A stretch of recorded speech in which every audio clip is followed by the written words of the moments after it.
Quais são as taxas que você paga quando aplica em um fundo de investimento? Como funcionam as taxas de administração, performance, o Come Cotas, o IOF? Vamos entender os fundos a fundo depois da vinheta.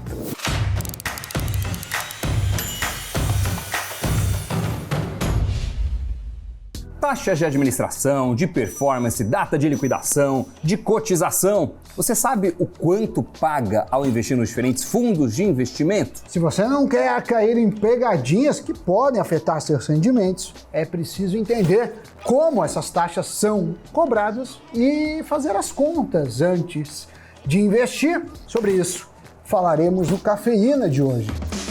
Bom, os fundos de investimento são como uma espécie de condomínio, em que os investidores aplicam seu dinheiro em cotas que, de acordo com a composição e objetivos do fundo, podem variar para cima ou para baixo. Os fundos são administrados por profissionais, gestores que exercem uma gestão ativa ou passiva.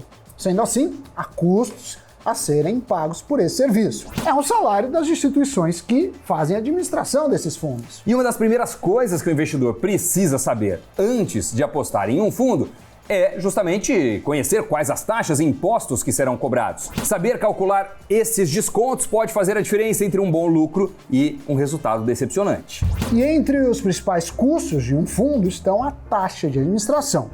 Ela nada mais é do que um valor cobrado pela gestora do montante que você aplica no respectivo ativo. O objetivo dessa taxa é remunerar o gestor, o administrador, além dos demais prestadores de serviços que cuidam da operação do fundo. Geralmente, os fundos de investimento que possuem taxa de administração são fundos de renda fixa, fundos de ações, fundos multimercados, fundos imobiliários e fundos cambiais. Tem fundos que cobram 1, 2, 3% de taxa de administração. O percentual cobrado varia conforme a estratégia do fundo, que pode ser tanto mais conservadora como mais agressiva. Lembrando que o valor divulgado da cota diária de um fundo é líquido da taxa de administração. Agora existe também o caso da taxa máxima de administração, que é quando um fundo compra cotas de outro fundo. Isso acaba encarecendo porque é taxa sobre taxa. Além da administração do próprio fundo, tem a taxa do fundo que foi comprado pelo administrador desse fundo. E é, obviamente, repassada ao investidor. E existe também a taxa de performance. Essa taxa tem uma característica diferente da taxa de administração. Ela é o valor que é cobrado acima da performance do benchmark. Para a gente lembrar, o que é benchmark? Vamos fazer melhor do que trazer a definição, vamos chamar o quadro Samipedia. Fala, Sammy Boy! O benchmark é um índice de referência que serve como parâmetro para avaliar o desempenho de um fundo. A meta geralmente é trabalhar para superar um benchmark na chamada gestão ativa, mas pode ser simplesmente acompanhá-lo, prática feita na gestão passiva. No caso brasileiro de ações, o benchmark mais conhecido é o Ibovespa. O gestor tem como objetivo ou acompanhar o fundo, no caso da gestão passiva, ou superar o Ibovespa, no caso da gestão ativa. E a taxa de performance ocorre caso ele consiga superar esse benchmark. Nada mais justo, afinal, ele superou ou bateu a meta. Vamos supor assim, o fundo entregou uma rentabilidade de 20%. O Ibovespa no período foi 15%. Isso significa que ele ultrapassou em 5 pontos percentuais. Se a taxa de performance for 20% e o benchmark for o Ibovespa, a gente vai pegar os 20%, multiplicar por esses 5 pontos percentuais, ou seja, ele vai ficar com 1% a título de taxa de performance, 20% vezes 5%. Dependendo do tipo de fundo onde você está investindo, o benchmark é diferente. Um fundo de renda fixa pode ter como benchmark a taxa Selic, por exemplo.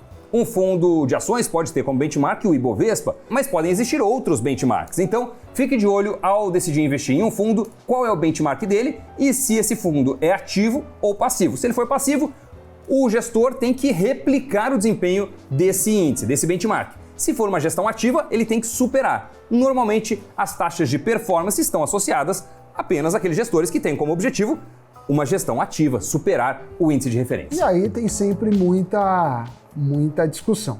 Por quê, Doni? Tem fundo multimercado que o benchmark é o CDI. Só que se o cara o gestor está investindo em ações, que pode, não é muito justo comparar com o CDI. Então, na verdade, você está pagando uma performance que não é muito meritocrática. E também tem o caso do gestor, ele pode, às vezes, estar assumindo um risco em ações muito mais alto que o Ibovespa. E aí, no mercado de alta, ele bate o Ibovespa, na baixa, ele afundaria. Então, benchmark é importante, mas como calcular é uma discussão boa. Normalmente, para os fundos de ações, o benchmark é o Ibovespa, o principal índice da Bolsa Brasileira. Para os fundos americanos, normalmente o S&P 500. Para os fundos multimercado, normalmente o CDI. Mas dependendo do percentual de ações em que o fundo investe, isso tem que ser analisado, como o Sami muito bem falou. A taxa de administração também é um ponto que você precisa analisar. O ideal é que ela seja uma taxa não muito alta, mesmo que exista a cobrança de taxa de performance. Bom, além da taxa de administração e da taxa de performance, sobre as quais a gente já falou, existem também outros dois tipos de cobrança, o IOF e o imposto de renda. Vamos lá, o IOF é um imposto sobre operações financeiras e é cobrado apenas caso o resgate do investimento seja realizado em menos de 30 dias, ou seja, em relação à data de aplicação. E a taxa varia de forma regressiva de 96% a 0%. Então, do rendimento. Do rendimento. Então, se você ficar mais de 30 dias, não tem que se preocupar com isso. Já a mordida do leão é diferente para cada tipo de fundo. No caso dos fundos de ações, a alíquota é de 15% sobre o rendimento bruto do fundo no resgate da aplicação. Não há incidência do chamado come cotas, que a gente vai falar já já. Para os demais fundos, o IR é cobrado conforme o prazo de investimento. Ou seja, quanto mais tempo o recurso fica aplicado, menos imposto o investidor paga. Nesse caso, vale a regra da tabela regressiva. Já o famoso come cotas é um mecanismo que recolhe antecipadamente no último dia útil dos meses de maio e novembro, entre 15% e 20% de alíquota do imposto de renda, dependendo do tipo de fundo. Os fundos de longo prazo têm desconto menor, a alíquota de 15%. E os de curto prazo, maior. Quando o investidor faz o resgate do dinheiro, ele recolhe a diferença entre a alíquota antecipada pelo come cotas e a alíquota da tabela. Digamos que você tenha investido uma quantia em um fundo de investimento em dezembro de 2020. No último dia útil de maio de 2021, o come cotas vai abocanhar pelo menos 15% do seu rendimento nesse período onde o dinheiro ficou aplicado. É feito um resgate automático e o seu número de cotas diminui para pagar essa obrigação. Por isso, o nome come cotas. Daí, quando você for resgatar seu dinheiro investido, você paga a diferença entre a alíquota antecipada e a da tabela do imposto de renda. Suponha que você saque o valor em menos de 180 dias da data da aplicação. Aí o valor da tabela é 22,5%. Você paga, nesse caso, então, mais 7,5% sobre o que a aplicação rendeu. Agora, vocês já ouviram falar em data de liquidação? Cotização? D+1, D+15, D+30? Um bom paralelo é quando a gente faz compras online. Nós precisamos aguardar para chegar de fato o que a gente comprou na internet. E a depender da empresa ou de onde vem o produto, ele pode demorar um dia, 10, 15, 30 dias, por aí vai. No mundo dos investimentos acontece praticamente a mesma coisa. Nós investimos um valor determinado, um valor X. E quando a gente pede o resgate desse dinheiro, leva um tempo até esse valor cair na nossa conta. E isso também vai depender do tipo de investimento que foi feito. Um exemplo é, você compra um fundo de ação e lá diz que a liquidação é em D+3. O que quer dizer? Que depois do pedido de resgate, você tem 3 dias úteis para ter o dinheiro em conta. Já a cotização é a data que será definida o preço do resgate do seu investimento. Um bom paralelo é quando você faz uma compra internacional pelo cartão de crédito. Isso porque até o fechamento da fatura tem aquela variação cambial. Então a cotização da sua compra será feita na data do fechamento da fatura. Então, se você tiver resgatado o dinheiro que você aplicou em um fundo, em que a data de cotização é D+30, isso significa que o preço de venda da sua cota só será definido daqui a 30 dias. Então, não é o valor que você vê hoje ali na plataforma da corretora, mas o que estará lá daqui a 30 dias. E a data de liquidação será a data em que o dinheiro efetivamente vai entrar na sua conta. Quanto tempo leva para o dinheiro de fato estar na sua mão? Mas sabe por que acontece isso? Porque depende do fundo, você monta uma posição. Então, às vezes, você vai para small caps ou empresas que podem até ser grandes, mas são pouco líquidas. E aí, imagine, o cara pede, você tem que desmontar uma posição, você pode vender de uma forma desesperada, não tem comprador, e aí vai derrubar muito fundo. Então, com isso, o gestor tem uma estratégia melhor para se desfazer do ativo. Então vamos supor um fundo que seja D+0 ou D+1. Significa que você pediu o resgate no mesmo dia ou no dia seguinte, respectivamente, vai entrar na sua conta. Agora, o fundo às vezes é de ações de longo prazo, a alíquota é de longo prazo. Isso é só para ver a estratégia de saída do gestor, como eu estava explicando. Dependendo do fundo, é D+30, D+60, tem até D+90. Então, isso está muito ligado à estratégia, à tese de investimento do gestor. Então é importante você prestar atenção na data de cotização e na data de liquidação antes de investir, para você saber quanto tempo leva para ter acesso ao seu dinheiro de volta. Isso é bem importante, hein?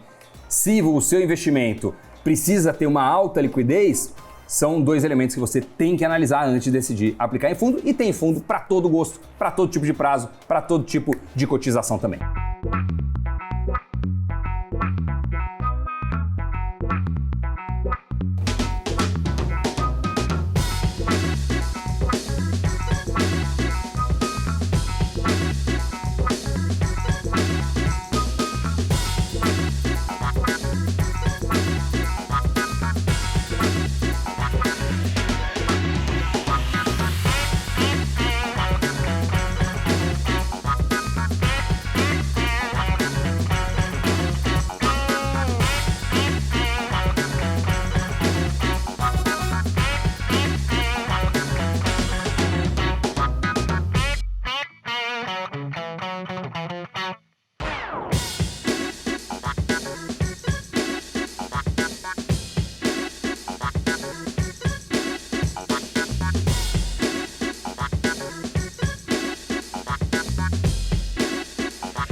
Você já tem parte do seu patrimônio alocado em fundos de investimento? Você tem, Sammy Boy? Eu tenho fundos passivos, né?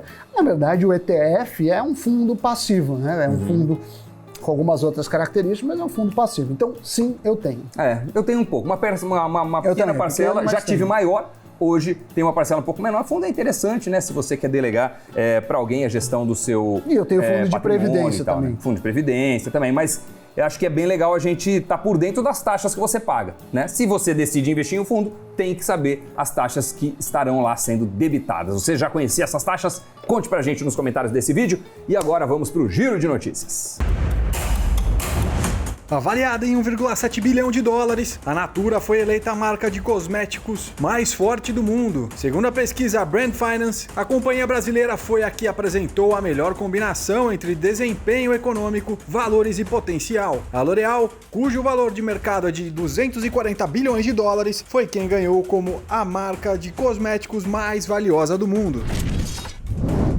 Vem novo iPhone por aí? A gigante Apple investiu mais 45 milhões de dólares na fabricante de vidros Corning, uma empresa especializada na manufatura de telas e cabos de fibra ótica. O novo aporte soma-se a outros 450 milhões de dólares já investidos na companhia nos últimos anos. O anúncio vem em meio a rumores de que a Apple estaria desenvolvendo um iPhone com tela dobrável para concorrer com lançamentos recentes de concorrentes como a Samsung.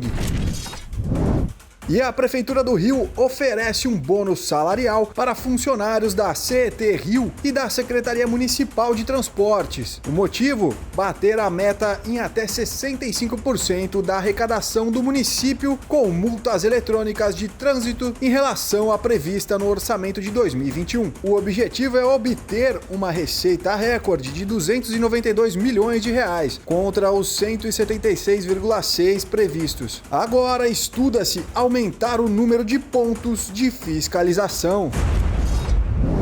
Notícias Giradas, um programa assim bem didático e importante, porque tem muita estratégia. Tem fundos, indústria trilionária, né? Tem muito mais gente investindo em fundos do que na bolsa, seja pelo medo, seja porque em bancos, principalmente nos bancões, o cara fica te empurrando, às vezes, nos fundos com umas taxas altíssimas, mas de fato, essa prática de você delegar a um profissional é interessante. Na Isinvest tem muitas opções. Dá uma olhada sempre no gestor, no histórico, nessas questões de liquidez, na estratégia, enfim. Não tem ativo ruim ou são poucos ativos ruins na origem, né? Então, se você entender bem para que serve, você pode fazer uso de forma eficiente. É isso aí. Até o próximo Cafeína. Tchau!